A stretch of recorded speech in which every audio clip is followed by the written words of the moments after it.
Please rise. Let us respectfully welcome Khenpo Sodargye Rinpoche.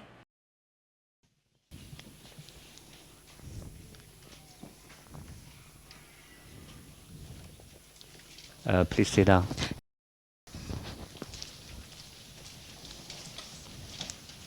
Okay. Good afternoon, everyone. Thanks very much for coming. Today, we are very honored to invite Khenpo Sodargye Rinpoche, an influential and acknowledged Tibetan Buddhist master, to give us a lecture in this place, ABF. As we all know, in today's materialistic society that is full of fierce competition, people's hearts are more and more impetuous and anxious under this kind of heavy pressure. So in this environment, Khenpo tirelessly teaches and translates Dharma, not only encouraging Buddhist practitioners to cultivate loving kindness and compassion in daily life, but also inspiring lay people to be happy with Buddhist practice. Khenpo has many lectures about happiness, such as the essence of the happiness is the heart. At the same time, Khenpo also has many bestseller books, such as a Buddhist Lama's advice for life's ups and downs and achieve by doing, which encourages people live life with positive energies. In these lectures and books, Khenpo always says that there are two main ways to obtain happiness and even eternal happiness. One is being compassionate with a good heart of benefiting others. The other is to enlighten wisdom through learning Prajnaparamita, the heart of Buddhist wisdom. Today, we are so lucky here that Khenpo will give us a lecture called A Rare Kind of Happiness, Heart Sutra. The Heart Sutra is the essence of all the Prajnaparamita, with very short writing, but very, very profound meanings. Some of you might already get benefit from it, even by just reading its beautiful words. Now let's welcome Khenpo Sodargye Rinpoche, and I believe you would find the greatest happiness from this delicious spiritual food.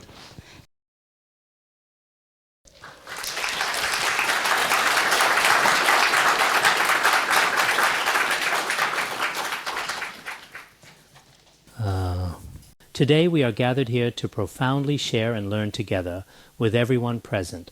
Our focus is Prajnaparamita Heart Sutra in Buddhism. Today, this profound and widely revered Heart Sutra itself is an exceptionally significant and foundational text within traditions of Buddhism. It is a highly specialized and profound scripture concerning the intricate concept of emptiness. Therefore, we might use some Buddhist terminology to describe things. I'm not sure if everyone can accept that. I'm actually a bit concerned about it myself, because today, the version of the Heart Sutra we are using is the Chinese translation by Tang Dynasty monk Xuanzang. There are also various English versions of this profound text available, as well as some more concise translations. In the rich spiritual tradition of Tibetan Buddhism, this particular Heart Sutra is frequently recited and diligently studied. The general content is the same, but the beginning and end might be a bit longer than this version. In Chinese Buddhism, there are actually also more extensive versions. Some of these are quite similar to the Tibetan translation. Previously, there were renowned translators such as Kumarajiva and Fa Yu. I have personally read through the entire extensive Chinese Buddhist tradition before. There are about 7 different versions of the Heart Sutra. Looking at the extensive history of Tibetan Buddhism, the profound Heart Sutra has always been highly valued. No matter which particular school it is, they all attach great importance to it. There are many different schools and traditions within Tibet. For example, the Nyingma, Sakya, Kagyu, Gelug, and Yonang schools are all significant traditions. There are so many different lineages, really, but whether in monasteries or among the lay faithful, the practice continues. Everyone recites the Heart Sutra. There are also many distinct and influential schools within Chinese Buddhism. For example, the Pure Land School, which focuses on devotion and rebirth, the Chan School, known for its emphasis on meditation, the Esoteric School, involving complex rituals, the Huayan School, with its interconnected view of reality, and the Tiantai School, celebrated for its systematic doctrines. There are just so many different schools, but this profound scripture, known as the Prajnaparamita Heart Sutra, truly is highly valued by everyone. Indeed, every Buddhist sect pays close attention to it. Even within Theravada Buddhism, some devout Buddhists also greatly value its profound teachings and practices. Around 1998, a Thai monk came to our Larung Valley. He always carried the Heart Sutra with him and recited it every day. Later, he invited me to Thailand, and I went there in 1999. At that time, I wrote a book called Travel Notes in Thailand. I also mentioned this in my Travel Notes in Thailand. In fact, some monks in Theravada Buddhism also attach great importance to the Heart Sutra, or often include it in their daily recitations. Actually, the truly renowned Heart Sutra, nowadays in society, especially in the Han regions, is not only something that Buddhists have great faith in, but even artists and calligraphers, as well as people from various cultural circles, are particularly interested in the Heart Sutra. Some treat it as an exhibit for calligraphy and painting, while others regard it as a work of art, including in many artistic creations nowadays, for example on teacups and other kinds of artworks. The profound Heart Sutra is depicted in various beautiful and artistic forms for display. Moreover, the Heart Sutra is not just a sacred religious scripture, but also a philosophical text. It has become a standard of morality in the world. Many entrepreneurs I know are not Buddhists, but their corporate culture is based on the Heart Sutra. So their employees and staff often recite the Heart Sutra. There are also very many people without any religious faith, but they regularly recite the Prajnaparamita Heart Sutra, because within it there are no eyes, ears, nose, tongue, forms, sounds, smells, or tastes. Sometimes, in the real world, it feels more comfortable to have nothing at all in your heart. So after reciting it, they feel they've let go of many attachments. Why is it that such a short text, in other words, according to the current Chinese version of the Heart Sutra, there are 260 characters? How can 260 characters have such a profound effect? Why is that? There are many hidden meanings within it. In fact, from the Buddhist perspective, the Heart Sutra condenses all the teachings of Shakyamuni Buddha's 3 turnings of the Dharma wheel, possibly into something very, very small, indeed like how a tiny minuscule chip today can contain so many songs. A lot of different things can be easily downloaded into it, you see. So it is something very, very small, but absolutely everything is fully included within it, or you could certainly say that everything has already been completely condensed into it. Shakyamuni Buddha turned the Dharma wheel 3 times, teaching a total of 84,000 Dharma doors. The first turning mainly taught the 4 noble truths: suffering, the cause of suffering, the cessation of suffering, and the path. The second turning of the Dharma wheel took place at Vulture Peak in India and other places, and mainly focused on the Prajna, or the aspect of emptiness. The third turning of the Dharma wheel took place in the city of Vaishali in India, and mainly discussed Tathagatagarbha and its extension into Vajrayana teachings. The Heart Sutra actually covers the content of the first turning of the Dharma wheel, because when the first turning of the Dharma wheel taught the 4 noble truths, it mainly discussed the 5 aggregates, the 12 sense bases, and the 18 elements, as well as the 12 links of dependent origination and the 4 noble truths, among other topics. So these profound principles are indeed found within our revered Heart Sutra. The Heart Sutra is widely recognized by everyone as the very essence of the second turning of the Dharma wheel. Here, the heart in the Heart Sutra does not mean the physical heart. It refers to the essential point, the quintessence. In Tibetan it is called Nyingpo. Sherab Nyingpo means the essence of wisdom. That is to say, it is the essential core of all the perfection of wisdom teachings. This is the meaning. Buddha's Prajnaparamita Sutras, extensive form, include 100,000 verses. Medium version, 25,000 verses. Concise, 8,000 verses. Even more concise version, condensed Prajnaparamita Sutra. And if we go even more concise, it is the Heart Sutra that we have now. There is an even more condensed version, which is just a single syllable. This is the most concise Prajnaparamita scripture. Just that's it. Many of you may not necessarily understand this. Why does have such a profound meaning? In fact, in Buddhism, the spiritual practice related to carries a very deep and profound significance. Actually, when we humans first come into this world, we cry out, ah, ah, ah. This actually expresses the meaning of prajna, emptiness. It comes out naturally without needing to be learned. And when we finally leave this world, we utter ah and die. This too is prajna, emptiness. In our daily lives, no matter which country or ethnicity we belong to, the sound ah is inseparable from your voice. Every day, our voices are formed using ah, and it also shapes our inner spiritual world. In fact, there is a practice involving ah in Tibetan Buddhism. As for this practice, in the past, my teacher, His Holiness Jigme Phuntsok, would give each disciple, if they vowed to recite the syllable ah 100 million times, his best prayer beads.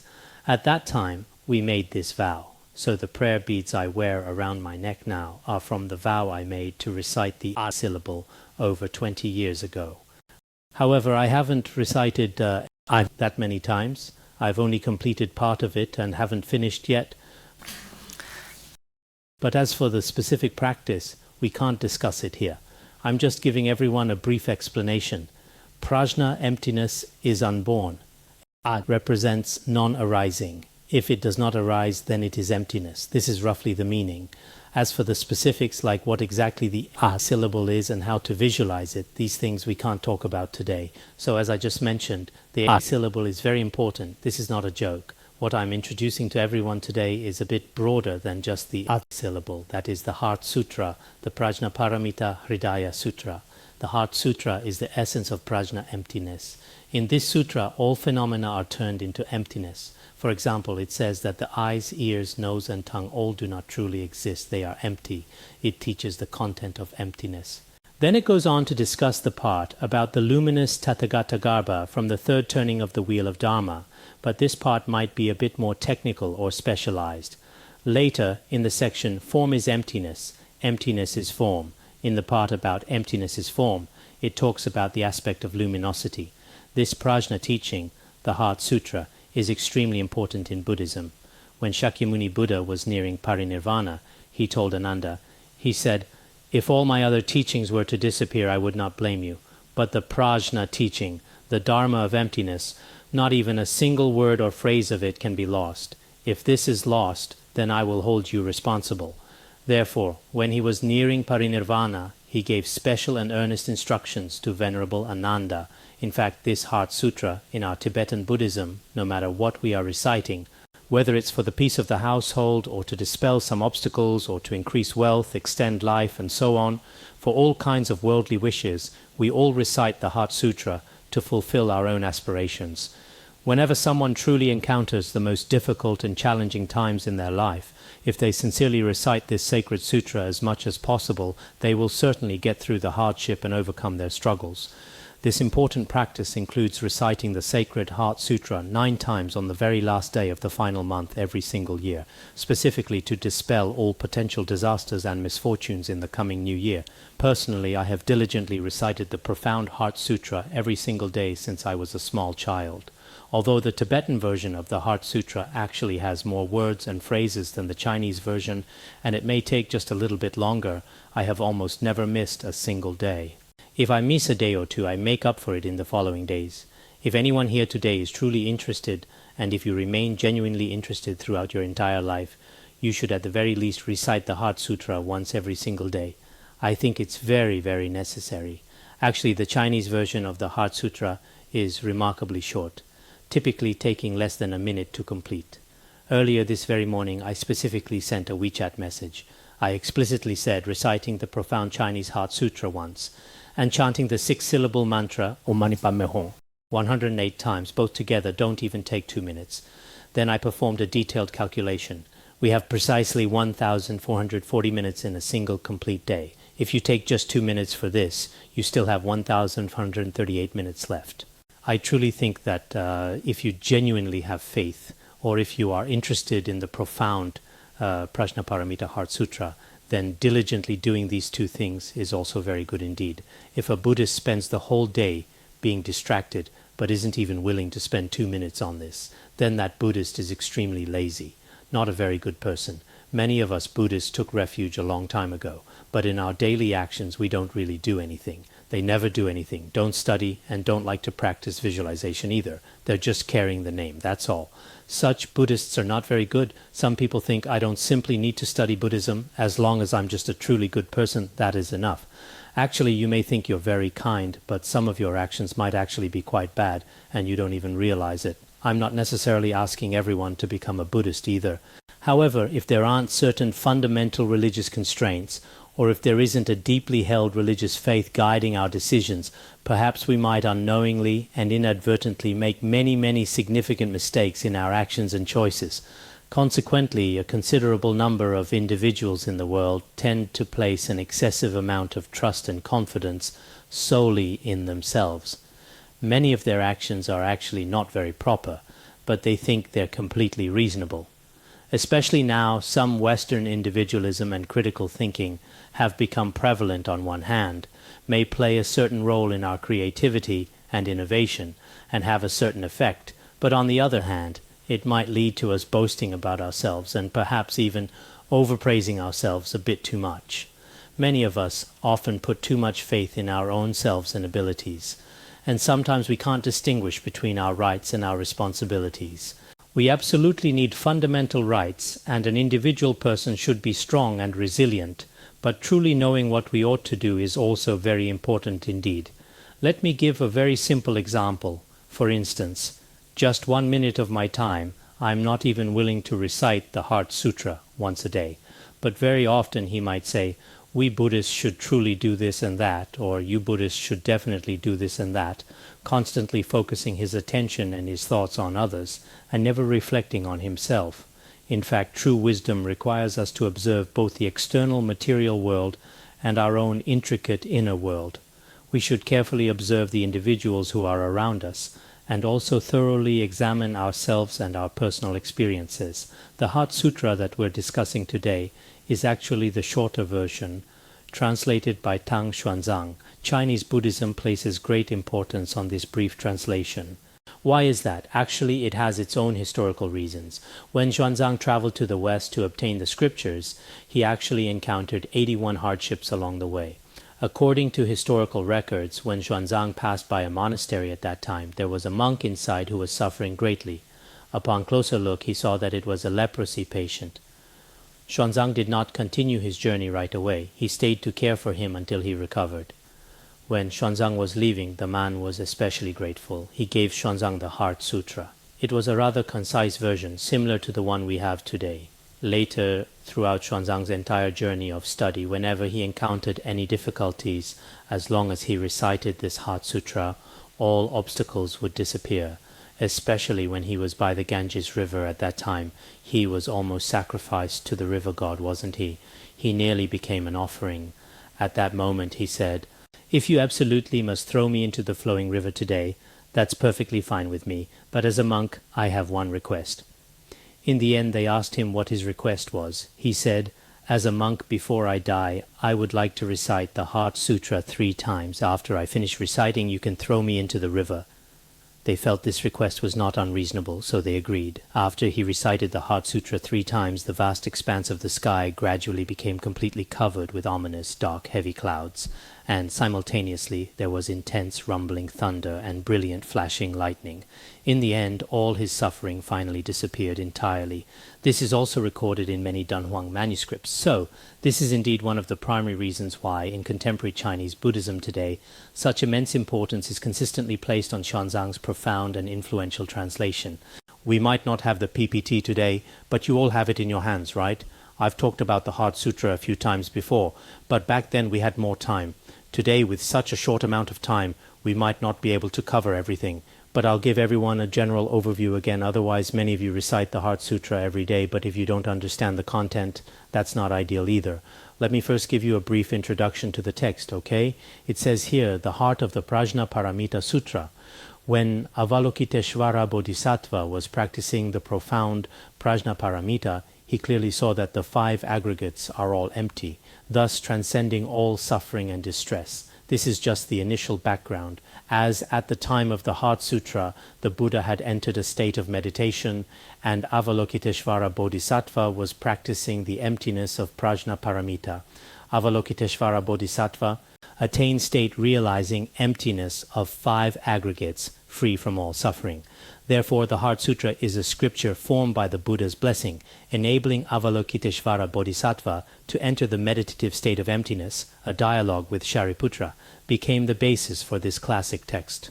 In fact, those of you with even a little background in Buddhism should know that some Buddhist scriptures were spoken directly by Shakyamuni Buddha himself, such as the Prajna Samadhi Sutra and the True Name Sutra, among a few other scriptures.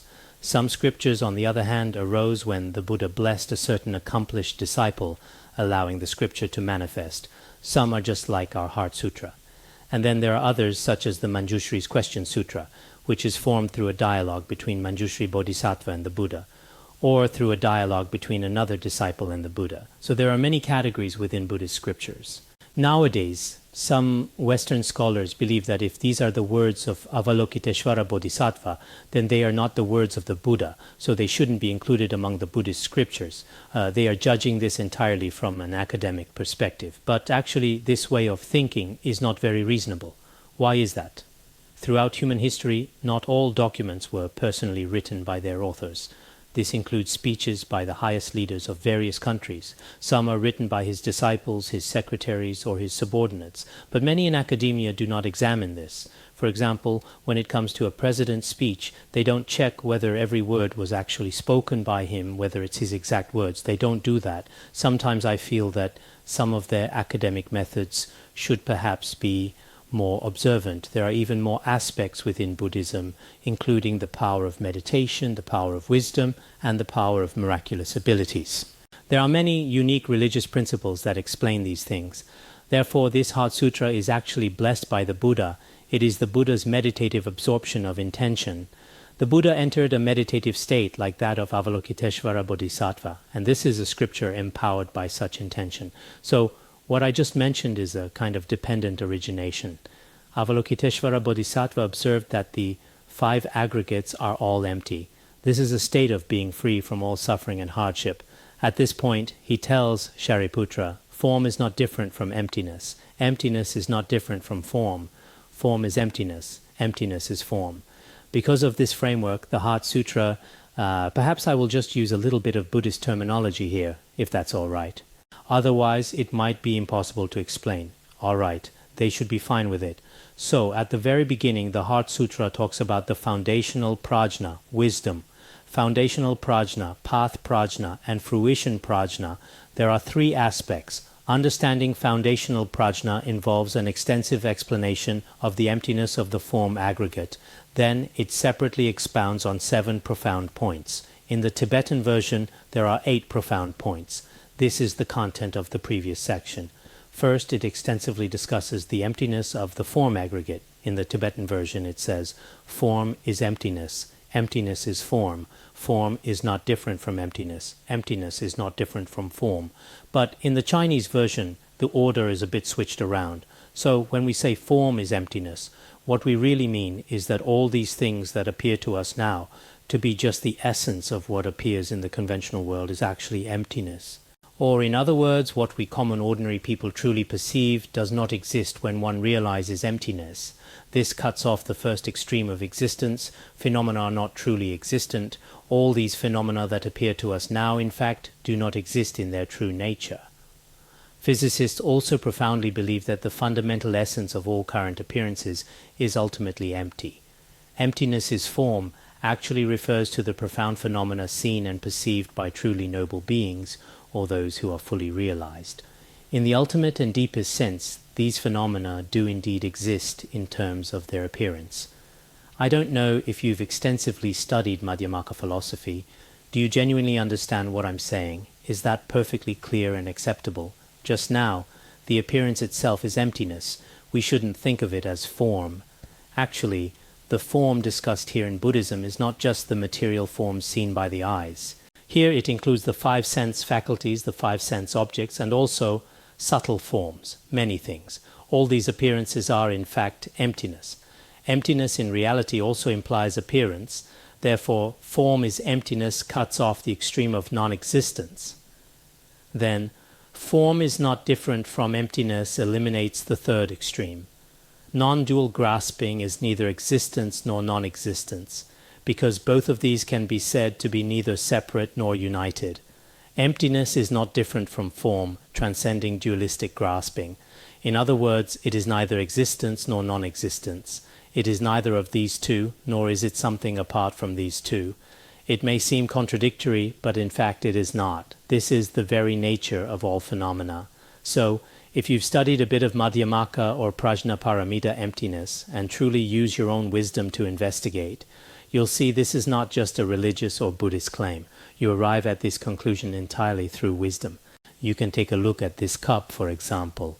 On the surface it appears to be a material object, but its true nature is not truly existent. Physicists also believe that ultimately, whether it's quarks or whatever, in the end it all becomes one. At present, science has not gone beyond energy and fields, so in the end the cup is what we see with our naked eyes. But in reality its true nature is not actually a cup. This is just what we see with our eyes, but what we see is not accurate. Now, quantum mechanics has already discussed how these phenomena become emptiness. However, the ultimate emptiness that is inseparable from luminosity has not yet been realized. Therefore, sometimes, whether it is our own mind or external things, some things, if you observe them slowly and gradually, eventually disappear. But this disappearance is not just a simple mere emptiness. In fact, it is inseparable from luminosity, inseparable from appearance.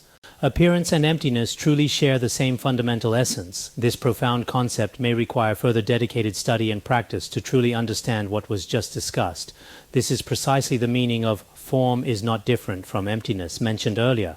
Next it says, all phenomena are of the nature of emptiness, neither arising nor ceasing, neither pure nor impure, neither increasing nor decreasing. This refers to the 7 kinds of profound dharmas. Because if all phenomena are inherently like this, then ultimately their arising and their subsequent ceasing do not actually possess any inherent existence. Purity and impurity, increase and decrease, none of these distinct characteristics can be truly found or established within the profound emptiness of all phenomena. They are merely things we look for within appearances. Next, it talks about understanding prajna, wisdom. In the path of prajna, it first discusses that the 5 aggregates are all empty. The emptiness of the 5 aggregates can be inferred from what was discussed earlier. Therefore, in emptiness there is no form, no feeling, perception, formation, or consciousness. When we infer from the aggregate of form, the 5 aggregates also do not exist. The essence of each of the 5 aggregates can also be inferred in the same way as before. Then the second important aspect is the 12 bases of perception. There is no eye, ear, nose, tongue, body, or mind, and also no form, sound, smell, taste, touch, or dharma. These are called the 12 sense bases. In the past, some people have asked me, why does the Heart Sutra say this? We clearly have eyes, and we clearly have a nose. So why exactly does it say, there is currently none now? Actually, this is a very simple and straightforward statement to understand. Buddhism never denied appearance of eyes, ears, nose, and tongue. This is something everyone can see. But whether it's the actual faculties of eyes, ears, nose, tongue, or objects of form, sound, smell, taste when observed with wisdom, these phenomena do not truly exist. The third point is about, we just discussed the 5 aggregates, the 12 sense bases, and now the 18 dhatus. These dhatus comprise the 6 sense bases, 6 sense objects, and 6 consciousnesses. Thus, the 18 dhatus are also empty in nature. After I finish talking in a moment, I will ask questions, and you will need to explain them to me. For today's class, if you still can't explain it, then listening to my lecture was pointless. I hope everyone can explain the general content of the Heart Sutra, because the topic we discussed some time ago was the Heart Sutra, the joy of transcendence. If you don't even understand the literal meaning of the Heart Sutra, then there is no way to attain joy or happiness. At most, you might just fall asleep during the explanation of the Heart Sutra and then experience the joy of transcendence in your dreams. But this kind of joy may not be something you can enjoy in this setting. So, just now, we comprehensively explored the fundamental concept of the 5 aggregates, the 12 distinct sense bases, and the 18 essential elements, which are crucial for our understanding of reality. Right? Next, we will discuss the profound 12 links of dependent origination. No ignorance, nor the complete end of ignorance, and so on. No old age and death, nor the ultimate end of old age and death. This crucial part is specifically talking about the 12 links of dependent origination. The meaning of the Heart Sutra is that the 5 aggregates do not exist. It also means that the emptiness of the 5 aggregates as something separate does not exist either. In the same way, the 12 sense bases, the 18 elements, and the 12 links of dependent origination are all like this. The 4 noble truths are also like this. It cuts off one extreme, then the second, the third and fourth extremes. No suffering, no origin, no cessation, no path refers to the emptiness of the 4 noble truths mentioned. Next comes knowledge of the result, prajna, wisdom. The result, prajna, is expressed as no wisdom and nothing to attain. This is indeed the fundamental principle of the ultimate result of prajna. At the very end, when diligently studying prajna, there are several distinct stages of attainment or its significant merits. The first significant merit, because there is absolutely nothing to truly attain. The bodhisattva practices the perfection of wisdom. How exactly is this explained? Because there is absolutely nothing to truly attain, you see. The bodhi perfection can be truly and fully achieved. Because the mind is truly free from all obstacles, it is completely without hindrance. All of these spheres also truly do not even exist in reality. One is free from all inverted delusions and attains ultimate nirvana. There is another merit. All the Buddhas of the 3 times, past, present, and future, also rely on the perfection of wisdom to attain complete enlightenment, anuttara samyak sambodhi. So, what is the ultimate merit of it? In fact, this Heart Sutra is a synthesis of exoteric and esoteric teachings. It is also a mantra. Therefore, the Prajnaparamita Heart Sutra possesses the function of a mantra. It is called the Great Mantra, the mantra of great clarity, the supreme mantra, and the unparalleled mantra. It can dispel all suffering and adversity. It is true and not false. Therefore, this mantra is Gate, Gate, Paragate, Parasamgate, Bodhisvaha. In our Tibetan language it is Tadyatha Gate, Gate, Paragate, Parasamgate, Bodhisoha. This is a very simple, literal explanation that I have personally seen and observed. Previously, I have given a more extensive explanation. If you truly want to understand the comprehensive meaning of each individual word more broadly and extensively, there are readily Chinese and English. No matter what kind of individual you are, I personally and firmly believe that in this age, relying deeply on the wisdom and teachings of the Heart Sutra offers profound insight, or perhaps engaging in the calming practice of reciting some Buddhist scriptures to truly soothe and calm your mind, which is a very important and essential practice. This is because in this complex and often unpredictable world, there are many things that can make us feel unsafe and vulnerable. You could certainly say that all the various fears and concerns mentioned here, including the many worries you have about your own survival, such as how long this body, which is a temporary combination of the 5 aggregates, can remain in this world. This too is a kind of fearful mind.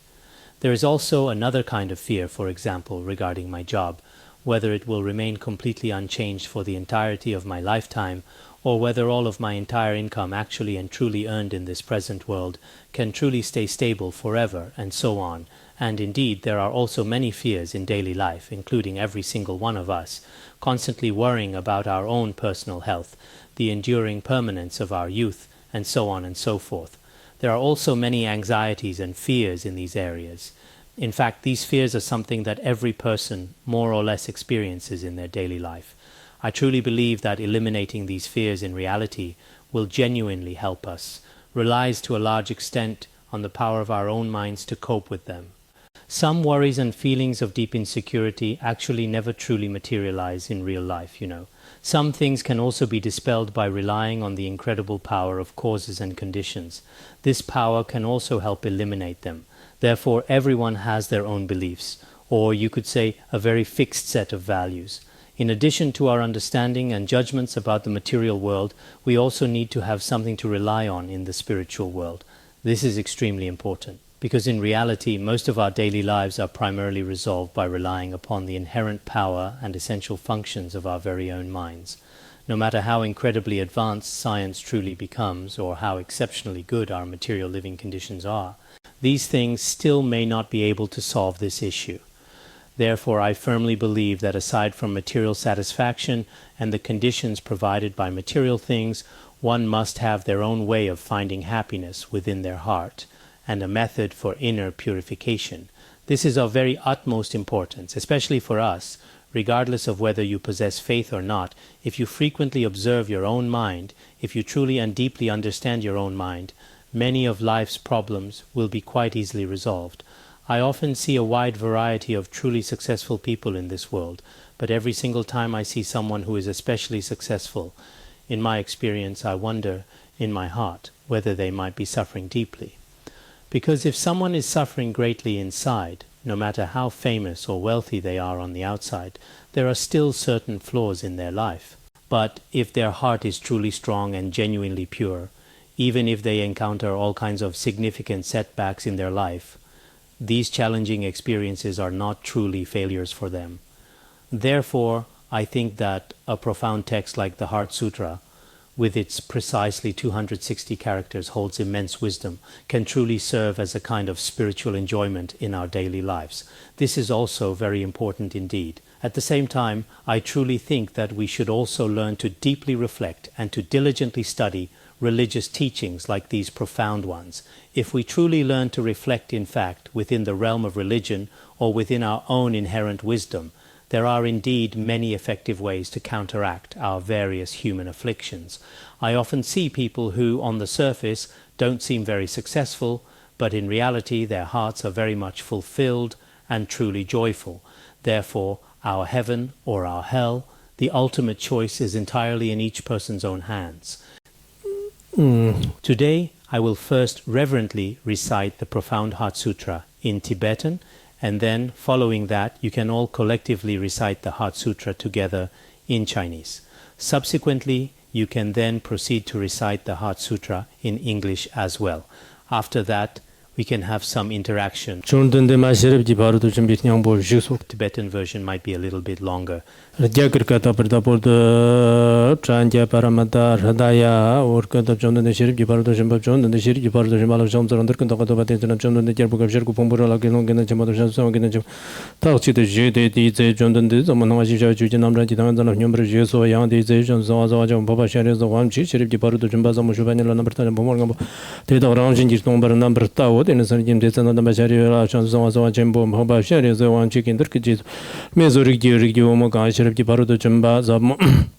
Shobran doba di certara tabra shar dirjil me bada jan zawa zawa baba shari zawa cedan damba shari landir kijil me zo shari ri ri mo kala la shiri paru do shimba zamu shobran doba di ndirta namr la jade pombornga bode to ram jinji tomba yand borji certa o tomba tomba nyaze zo zeli tomba nyaze mar tomba ni janze tejen de tsora dan de jidan nam shi ba namr tomba o shari ve testa ve na chutan tomba nyan zani me ba marti ba manga ba chama me chama chara me ba chama me kama me ba shari ve testa ve na tomba nyan zeng me tsora me de shi namr shi ba me me na me che me li me ye me zing me ja me che me ro me ro sha me chu me do me khame ba ni ki khame ki na marba zaba me ga je zaba na te jen de ngor wa dang go ba dang kum jong wa dang go ba lam me de yi shi me de to ba me ma to ba ya me do shari ve te sta ve na jan ju san hwa na la to ba me bi shir shir ji par de chum ba zab mo la ten jang ne de sem la de ba me bi sem la de ba me cha cha ba me do shen che lo le shen de de ne nyan de bi thar shen do ti sam de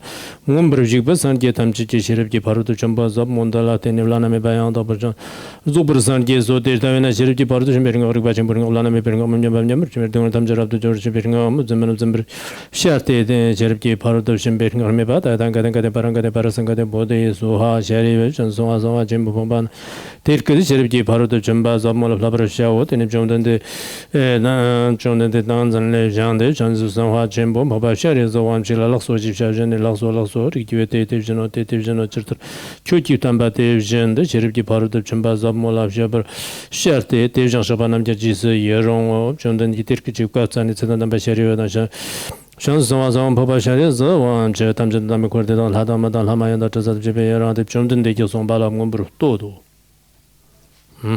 Now, it's your turn now. 般若波罗蜜多心经，观自在菩萨行深般若波罗蜜多时，照见五蕴皆空，度一切苦厄，舍利子，色不异空，空不异色，色即是空，空即是色，受想行识亦复如是。舍利子，是诸法空相，不生不灭，不垢不净，不增不减。是故空中无色，无受想行识，无眼耳鼻舌身意，无色声香味触法，无眼界，乃至无意识界，无无明，亦无无明尽，乃至无老死，亦无老死尽，无苦集灭道，无智亦无得，以无所得故，菩提萨埵依般若波罗蜜多故，心无挂碍，无挂碍故，无有恐怖，远离颠倒梦想，究竟涅槃。三世诸佛依般若波罗蜜多故，得阿耨多罗三藐三菩提。故知般若波罗蜜多是大神咒，是大明咒，是无上咒，是无等等咒，能除一切苦，真实不虚。故说般若波罗蜜多咒，即说咒曰：揭谛揭谛，般若揭谛，般若僧揭谛，菩提萨婆诃。At one time, the Bodhisattva Avalokiteshvara absorbed on the profound perfection of wisdom, and he clearly saw that the 5 aggregates are empty and beyond all suffering. Shariputra, form is not other than emptiness, emptiness is not other than form. Form is emptiness, emptiness is form. Feeling, discrimination, compositional factors, and consciousness are just the same. Shariputra, all things are empty of characteristics, unproduced, unceased, not stained, not pure, unfilled, and undiminished. Therefore, in emptiness there is no form, no feeling, no discrimination, no compositional factors, and no consciousness. There is no eye, no ear, no nose, no tongue, no body, and no mind. There is no form, no sound, no odor, no flavor, and no tactile or mental object. There is no eye sensory faculty, up to and including no sensory faculty of mental consciousness.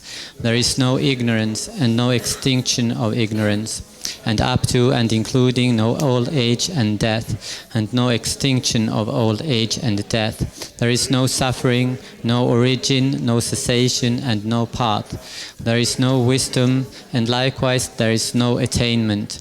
Because there is no attainment, bodhisattvas depend on the perfection of wisdom. Their mind has no obstructions. Because it has no obstructions, they have no fear. Passing beyond mistaken illusory conceptions, they ultimately reach nirvana. All the Buddhas of the 3 times attain unsurpassed, perfect, complete enlightenment, depending on the perfection of wisdom. Therefore, the great mantra of the perfection of wisdom, the mantra of great knowledge, the supreme mantra, the mantra equal to the unequaled, pacifies all suffering. Therefore, you should know it to be true, for it is not false. Thus, the mantra of the perfection of wisdom is stated, and so he spoke the mantra, Gate, Gate, Para, Gate, Parasam, Gate, Bodhisoha.